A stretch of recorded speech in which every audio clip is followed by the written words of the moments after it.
বদ্ধা ভিক্ষু দেখলাম ওরাও সুরে সুরে সুরে সুরে ত্রিপিটক পাঠ করে। আরে আমাদের কোরআন শরীফের মধ্যে এত সুন্দর লাহান পৃথিবীতে কোন ধর্মগ্রন্থের মধ্যে নাই। কথা বলেন ঠিক কিনা? যালিকাল কিতাবু লা রাইবা ফীহি হুদাল লিল মুত্তাকিন।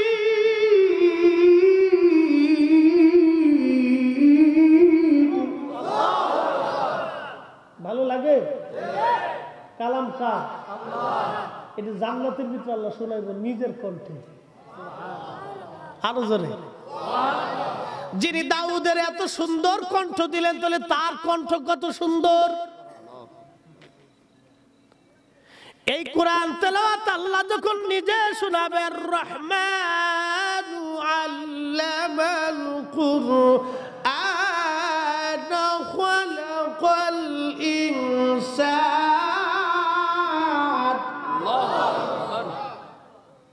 আল্লামাহুল বায়ান। আর আমাদের লাহান কি? হযরত দাউদ আলাইহিস সালামের লাহান শুনে শুনে বনের পশুরা, বাঘ আর হরিণ এক জায়গায় বসে থাকতো। সুবহানাল্লাহ বলবেন? বাঘ আর হরিণে দুইটা দোস্ত নাকি বলেন? হ্যাঁ, জাত শত্রু। বাঘ আর হরিণ দুইজনে এক জায়গায় বসে লাহান তেলাওয়াত শুনতো। কেউ কাউরে এই তাকানোর টাইম নেই, এত সুন্দর মুগ্ধ হয়ে বসে থাকতো। লক্ষ লক্ষ মাছ সমুদ্রের পাড়ে এসে শুনতো, পাখিরা এসে গাছের ডালে ডালে ডালে ডালে এসে শুনতে। দাউদ আলাইহিস সালামের জবুর তেলাওয়াত এতই মজার তেলাওয়াত ছিল, একসাথে বলা যাবে না আল্লাহু আকবার। আল্লাহ নিজের জান্নাতে বান্দাকে কোরআন তেলাওয়াত শোনাবে।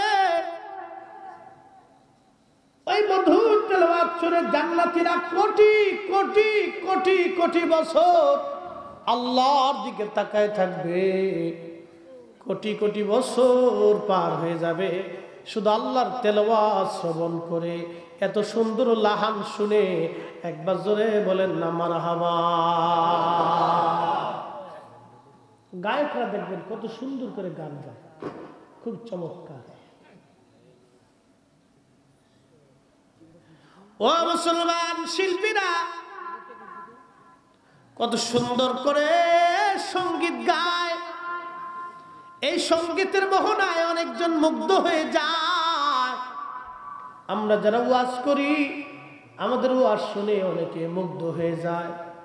আহা, হযরত রাসূল করিম হযরত বিশর শরফুদ্দীন আল বুসরির নাত রাসূল শুনে শুনে স্বপ্নে নবীজির মাথা দুলতেছিলেন।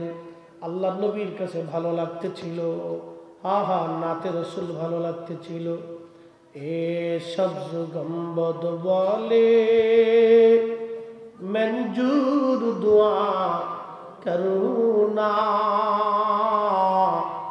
जब वक्त नजर आए आका दीदार आता करना।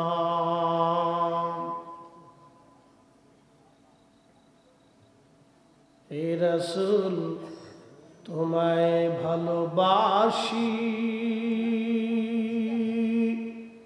অন্তরে শুধু মুখে নয়, জান্নাতের আশা নয়। হে রাসূল জাহান্নামকে ডরি না।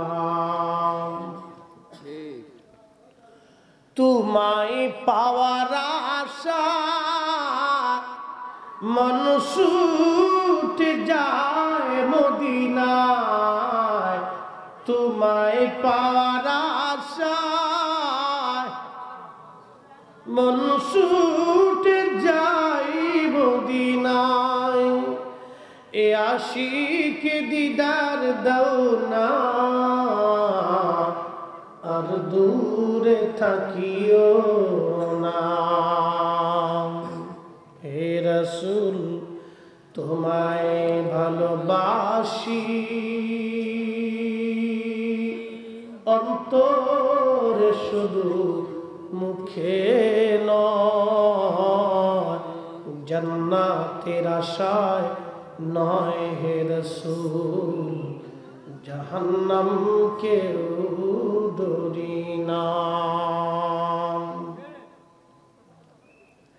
নবীজি ঝুলতেছে, নাতের মোহ নাই, মোহ নাই। ইমাম শরফুদ্দিন বুসরি বলেন, নাতে রসুল শেষ হয়ে গেল। নবীজি আমার ডেকে বলেন, বুসরি তোমার কি হয়েছে? স্বপ্নে স্বপ্নে, আজ থেকে 600-700 বছর আগের ঘটনা বলতেছি। স্বপ্নে ইমাম বুসরি বললেন, আমি বলে ইয়া রাসূলুল্লাহি, আমি পক্ষঘাত রোগে, প্যারালাইসিস রোগে আক্রান্ত নবী, আমি উঠতে পারি না, আমার কষ্ট হয়, আমি নামাজ পড়তে পারি না। আল্লাহর নবী বলেন, কোন দিকে তোমার সমস্যা? আমি দেখাইলাম আল্লাহর নবীর পবিত্র রহমতি হাত। আমি ইমাম বুসরির গায়ে যখন লাগাইলো, লাগানোর সাথে সাথে আমি ইমাম বুসরি ভালো হয়ে গেলাম। একবার জোরে বলা যাবে কি সুবহানাল্লাহ? হ্যাঁ, চিৎকার করে বলেন আল্লাহু আকবার। পাওয়ার আছে না? আওয়াজ তুলে বলেন নবীর পাওয়ার আছে। খুব মনোযোগ। স্বপ্নে দেখতেছেন যে রাসূলের আরবি পবিত্র হাত যখন গায়ে স্পর্শ করলে ইমাম বুসরির সেই প্যারালাইসিস সাথে সাথে কি হয়ে গেল? ভালো হয়ে গেল। খুব মনোযোগ, এখানেই শেষ না। আল্লাহর নবীর গা মুবারকে একটা চাদর ছিল সবুজ। কি চাদর? সবুজ নকশা করা,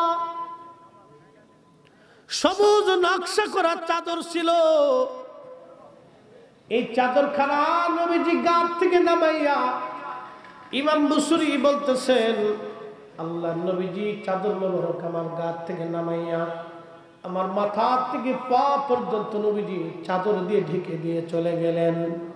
আমি স্বপ্ন ভেঙে গেল, ঘুম থেকে উঠে দেখি নবীজির চাদর আমার শরীরের উপরে শোভা পাইতেছে। হ্যাঁ, চিৎকার করে আল্লাহু আকবার। নারায়ে রিসালাত, নারায়ে পাক পাঞ্জাত, আহলে সুন্নাত ওয়াল জামাত জিন্দাবাদ। হুব্বে রাসূল, হুব্বে খুদা। কষ্ট হচ্ছে? চাদর মোবারক, অ্যাটেনশন। স্বপ্নে দেখতেছি ইমাম বুসরি, এখন ঘুম ভেঙে গেল। ঘুম ভেঙে যাওয়ার পরে দেখে বাস্তবিক নবীজির চাদর মোবারক মাথা থেকে পা পর্যন্ত পরে রয়েছে। বলেন নবী আছে? আওয়াজ তুলে বলেন আছে। এই নবী পাইতে হলে সুদ খাওয়া লাগবে নাকি? হ্যাঁ, এই নবী পাইতে হলে আপনাকে নবীর রঙে রঙিন হতে হবে। এই নবী পাইতে হলে নবীর রঙে রঙিন হওয়া লাগবে। হযরত ইমাম বুসরি বলতেছেন, আমি উঠে গেলাম, আমার রোগ ভালো হয়ে গেল। ওই চাদর মোবারক আমার শরীরের মধ্যে শোভা পাইতেছিল। ওই চাদরের ভিতর থেকে আল্লাহর জান্নাতের ঘিরান আসতে লাগলো। একবার জোরে বলা যাবে কি মারহাবা? ইমাম বুসরি বলতেছেন, ওই চাদর থেকে জান্নাতের ঘিরান আসতে লাগলো। ঘিরানে পুরা ঘরটা মই মই হয়ে গেল। কি চমৎকার, কি চমৎকার! আল্লাহর নবীর জীবন থেকে একটা কথা শোনাইলাম। এই জন্য উম্মত আপনাকে বলতেছি, কঠিন ওই বিপদে, মেহশরের মাঠে, কবরে আর হাসরে, হাউজে মিজানে, ফুলসিরাতে নবী ছাড়া আর কোনো রাস্তা আমাদের থাকবে না। আল্লাহ নবীর গোলামি করার তৌফিক দাও। আওয়াজ তুলে ধরে বলেন আমিন। ওই নবীকে আল্লাহ পাঠাইলেন কি জন্য? আল্লাহ বলেন, কামা আরসালনা ফীকুম রাসূলাম মিনকুম ইয়াতলু আলাইকুম আয়াতিনা ওয়া ইউযাক্কিকুম ওয়া ইউআল্লিমুকুমুল কিতাবা ওয়াল হিকমাতা ওয়া ইউআল্লিমুকুম মা লাম তাকুনু তাআলামুন। নবীকে আল্লাহ পাঠাইলেন। হালিমাতুস সাদিয়া বলেন, আমি আল্লাহ রসুলকে দেখার জন্য রওনা দিলাম। মনে আছে কিনা ঘটনা? সুবহানাল্লাহ বলবেন একসাথে একসাথে একসাথে, আল্লাহু আকবার। ইয়া রাসূলুল্লাহ, রাত গভীর, দুর্বলতা আসবে, আমাকে আর এই 15 মিনিট সময় দেওয়া যাবে না ইনশাআল্লাহ? আচ্ছা, 1 ঘন্টা কিন্তু হয়ে গেছে, আর 15 মিনিট টাইম চাইতেছি, একটু জেগে থাকেন, মনোযোগ দেন। না, সারা রাত বললে সারা রাতই চলবে, সারা রাতই ভালো লাগবে। হালিমাতুস সাদিয়া বলেন, আমার স্বামীকে বললাম, স্বামী হে, চলেন একটা বার বাচ্চাটা দেখে আসি, নেই বা না নেই পরে, কিন্তু আগে দেখে আসি। হালিমাতুস সাদিয়া বলেন, আমি দেখতে গেলাম, যে দেখি আমেনার ঘরে রাহমাতুল লিল আলামিন দোলনার মধ্যে শুয়ে আছে। নবীজি ঘুমাচ্ছিলেন, জান্নাতের রেশমের কাপড় দিয়ে নবীজির শরীর ঢাকা ছিল। একটা কাপড় ছিল সাদা, আর একটা কাপড় ছিল সবুজ। একটা সাদা আর একটা সবুজ। একবার জোরে বলা যাবে মারহাবা? কোথাকার কাপড়? জান্নাতের। জোরে বলুন, কোথাকার? জান্নাতের কাপড়, রেশমের কাপড়, রেশমের জান্নাতি রেশমের কাপড়। একটা কাপড় গায়ে লাগানো সবুজ, আর একটা সাদা। আমি গেলাম, হালিমা বলতেছেন, এত সুন্দর সুঘ্রাণ। ওই সুন্দর চেহারা খানা দেখার সঙ্গে সঙ্গে আমি হালিমা পাগল পারা হয়ে গেলাম। আমি পাগল হয়ে গেলাম। এত সুন্দর চেহারা আমি কোনোদিন দেখি নাই, এত সুন্দর বাচ্চা আমি কোনোদিন দেখি নাই। আর সুঘ্রাণ ছড়িয়ে পড়তেছিল, আমি পাগল পারা হয়ে গেলাম। আমি ওই নবীজির বক্ষ মোবারকে হাত বুলাইতেছিলাম। নবী ঘুমাইতেছিল, আল্লাহ নবীর ঘুম ভেঙে গেল। ঘুমটা ভাঙার সঙ্গে সঙ্গে আল্লাহ নবী একটা মুস্কি হাসি দিল। হালিমা বলেন, দুনিয়ার মানুষ, ওই হাসিটা দেখার সঙ্গে সঙ্গে আমি হালিমা একেবারে পাগল পারা হয়ে গেলাম। একবার আওয়াজ তুলে বলেন না মারহাবা। হযরত হালিমা বলেন, আমি আরো দেখলাম নবীদের জুলফি মুবারকের মাঝখানে কপালের এইখান থেকে একটা নূর বের হয়েছে। আল্লাহু আকবার। আরো জোরে, আরো জোরে, আরো আরো। খিলালাস সামা, ওই নূরটা বের হয়ে আসমানের মধ্যবর্তী জায়গা পর্যন্ত চলে গেল। সুবহানাল্লাহ। নূর নূর নূর নূর, কপালের মাছ থেকে নূর বের হয়ে গেল, একবার আসমানের মধ্যবর্তী পর্যন্ত নূর পৌঁছে গেল। আমি ওই জায়গায় হালিমা চুমা লাগাইলাম, নবীজিকে কোলে নিলাম, বুকে তুলে নিলাম, আদর দিলাম। একসাথে বলা যাবে না মারহাবা? হালিমা বলতেছেন, আমি যখন কোলের মধ্যে নিলাম, আমি ছিলাম দুর্বল, সাথে সাথে আল্লাহ আমাকে সবল করে দিলেন। অদৃশ্য থেকে আমার শরীরে শক্তি এসে গেল, আল্লাহ পাক আমাকে সবল করে দিলেন। আমি যখন তাকে কোলে নিয়ে গাধার পিঠে চললাম, আমার গাধা মরা গাধা, গাধা ছিল দুর্বল। নবীকে নিয়ে যখন গাধার পিঠে চললাম, গাধাও সবল হয়ে গেল। আরো আরো আরো জোরে, আরো জোরে, আরো জোরে। গাধা কি হয়ে গেল? সবল হয়ে গেল। গাধা আগে ছিল ঝিমে ঝিমে আসলো, এখন গাধা লাফাইতেছে। নবী পাইয়া গাধা খুশি না বেজার? খুশি। নবী পাইয়া গাধা খুশি না বেজার? খুশি। আরে গাধা নবী পাইয়া খুশি হয়, আর আমার দেশের মানুষ নামক গাধা নবী পাওয়ার পরে বেজার হয়।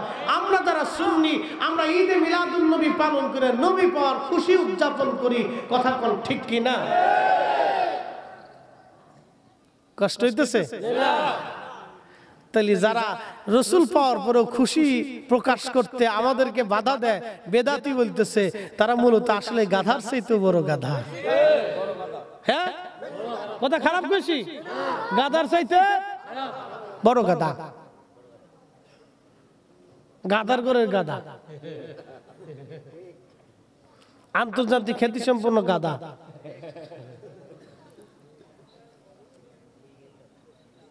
কি আর ওয়াজ করবো বলেন? এই দুই ভাই গেছে শ্বশুরের বেড়াইতে, বলবো দুই ভাই শ্বশুরের বেড়াইতে যাওয়ার পরে উনি মা হিসেবে চিন্তা করে, জামাই আদর করি আর না করি, পুত্রাকে যদি ঢক মতো না খায় তো পুত্রা তো বাচ্চার দুর্নাম করবে। তো মাই খুব ভালো করে মাছ দেয়, গোস দেয়, ঈদে দেয়, সেদিন দেয়, গোড়ার ডিম, আগর ডিম, ছাতা খালি খাওয়া। তো খাওয়া দাওয়া শেষ বিদায় হওয়ার সময় তো আত্মীয় স্বজন তো কিছু গিফট টিফট দেয়। তখন মাই এক শিশে আতর দিয়ে, বাবা এই তোমার তাও সব বিদেশ থাকতো, গরিব মানুষ, আমরা কিছু দিতে পারলাম না, তো এক শিশে আতর দিলাম বাবার নিয়ম। তুই বলদার ঘরে বলদাই করছে কি, আতরের মোটকারের খুললে দেখো দারুণ, তো দেখতে মধুর মতো দেখা যায়, গিরানো সুন্দর, হ্যাঁ হাতের মধ্যে ডাইলে সাইডটা খাওয়ান ধরছে।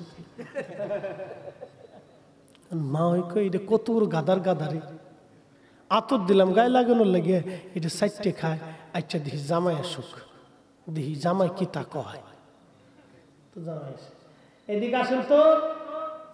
কি ব্যাপার আম্মা, কি জন্য ডাকতেছেন? ডাকতেছি তোমার ছোট ভাই কি বলদা টলদা নাকি? আম্মা কি হয়েছে? তোমার শ্বশুর আব্বা বিদেশ থাকতো, কিছু আনতে টানতে পারে না, গরিব মানুষ বাবা, এক শিশে আতর দিলাম গায়ে লাগানোর লেগে, এ হাতে দেখি মধুর মতো সাইটে সুইটে হাতের মধ্যে দিয়ে খাইলো।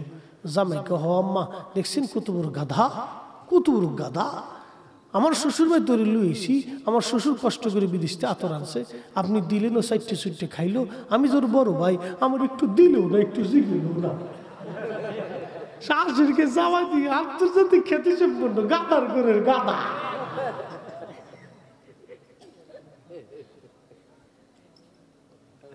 গাধা নবী পাইয়া খুশি, কথা বল ঠিক কিনা? গাধা নবী পাইয়া খুশি, আর আমার দেশের গাধা আমরা নবী পাইয়া মাহফিল দেই, নবী পাইয়া মানসিরে খাওয়াই, নবী পাইয়া আমরা নবীর গান শুনি, নবীর নাচ শুনি, আমরা কই বেদাতি। তার মানে বোঝা গেল ওরা গাধার চাইতে বড় গাধা।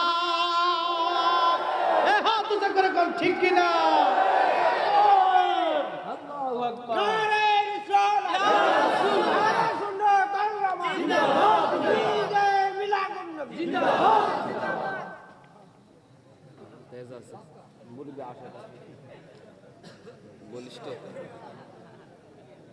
ঠিক আছে রে, ঠেসে ঠেসে ঠেসে ওদি শুয়ে পড়ছে কে? দাদাই তকবির দা, তুই হয়ে রইছ, অনু হয়ে রইছ, পুরে সর্বনাশ। হ্যাঁ দেখ বুড়াকালে কি পাওয়ার, হ্যাঁ এরকম পাওয়ার নিতে হবে, পাওয়ার পাওয়ার নইলে পরে জীবন শেষ। ঠিক আছে না দাদা? আয় মাশাআল্লাহ, নারে তাকবীর। জিকির দিমু আর দিতাছি দাঁড়া।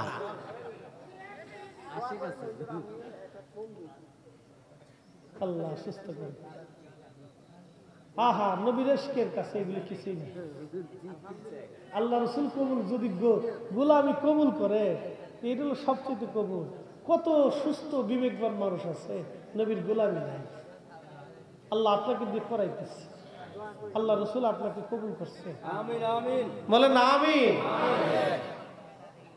ওয়াজটা শেষ করি, তারপরে জিকিরে যাইতেছি, অসুবিধা নেই। আজকে খুব জটিল জিকির হবে, তোর জিকির করতে আরস তোরা জিকির ভালো না। আমাদের ছেলেরা যে জিকিরের ভক্ত, এটা তো আমাদের কাছে ভালো গুণ, কি কথা ঠিক কিনা?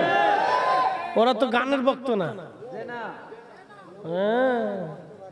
আমি একা একা কি রে এক চিকির দিছি যে কি কয় মাঝে মধ্যে হাই হাই, মাঝে মধ্যে দেখে ব্যবহার ব্যবহার করে কি, তা শুনলি পোলাপান কি বুঝে? আমি হ্যাঁ তাও নাচে পোলাপান নাচ।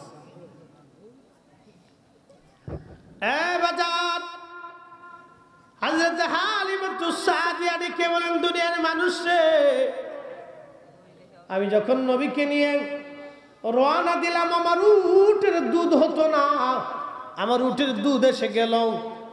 দুধ বাটি ভরে দহন করে আমি আমার সন্তান সহ সবাই মিলে খাইলাম। আমার এই উটটা যখন মক্কা থেকে বের হয়ে আসি, আমার উট দৌড়ায় দেয় দুইবার কাবা ঘরের সামনে, আমার উটের সেজদায় পইড়া গেল। চিৎকার করে বলেন আল্লাহু আকবার। নবী পাইয়া উঠে আল্লাহর সেজদা দেয় কাবার সামনে। বনের যত পশু ভক্তি কর তুই দুই মেঘমালা ছায়া দিত গায় গো নবীজি কোন সাধনে পাই